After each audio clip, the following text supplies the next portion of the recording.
Dostlar, yine sizler üçün deyirəm, keçmə deməyin, yine bu gəldi, nə bilim, baxın nə deyirəm. Dünyada artıq o dönəm gəldi, hansı dönəm? Son zamanların ən çox zəlzələləri, son 100 ilin, 150-200 ilin zəlzələləri olacaq, yox yaradacaq bir dönəm. Çünkü dünyada insan azaltmağın yollardan biri de budur. Artıq Venezuela oldu diye bunu danışmıram. Ben bunu Venezuela'dan əvvəl, Türkiye zəlzələlərdən əvvəl demiş biriyəm. Dünyanın hər yerində o qədər zəlzələləri çoxaldacaqlar ki, hərbi avadanlıqlarıyla. İndi mən belə düşünürəm də. Dünyanın hər bir ölkədə artıq zəlzələləri olacaq. O dönəm gələndə artıq hər kəs zəlzələdən danışacaq. Bir insan yattığı yerde zəlzələ olur, hündür binalarda, nə bilim nələrdə bir şeyler olur, başlayır. Yəni onu yaşamaması üçün başka ölkəlerde zəlzələlər olduqca bir çox ölkələrdə hər kəs bundan danışmağa başlayacaq. Ama bizim millətimiz çeşitli bölgelerinde əsasən də zəlzələyə ehtimal olan əvər yerlərdən başlayacaqlar. Sonra da başka ölkələrdə. Sonra da ad qoyacaqlar ki, yer səmtimdən çıxdı, nə bilim nə. Bunlar hərbi avadanlıqları, gəmilərini, hər nə ilənsə bunlar edəcək deyə düşünürəm.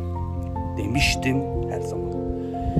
Tekrar ona göre edirəm ki, mənim əzizlərim bilir, qoy siz də bilsin. Məni izləyicilərim bilsin, əsas məni izləyənlər. Vaxt aşarı son 100-150 il, 200 ilin işitmədiyiniz qədər olmadığı şeyler, düzdür, təbii fəlakətlər, zəlzələlər hər zaman olur da, amma mənim demək istədiyim odur ki, bu zəlzələləri ardıcıl olarak sanki dünyada professorlar indi danışmasa da sonra bunlardan danışacaq ki, yerdə nəsə baş verindi, onun adı elmi cəhətdən qoyacaqlar da nəsə. Deyəcəklər ki, nə bilim, necə izah edeyim, yer səmtimdən çıxdı mı deyim, yerin nəyəsə toqquşdu mu deyim, yerin nə bilim tez sürətlənir mi deyim, nəsə ad qoyaraq insanlara inandıracaqlar ki, buna görə zəlzələlər çox olur. Güya yer yerindən oynayır deyəcək. Bunun səbəbi göstərəcək hansısa ad qoyaraq. Güya nə bilim ona elmi adamlar gözəl bilir də tez fırlanır, yoxsa qazlar çox olur. Bu kimi adlar qoyacaq. Əslində bunu hərbi avadanlıqları ilə edəcəklər.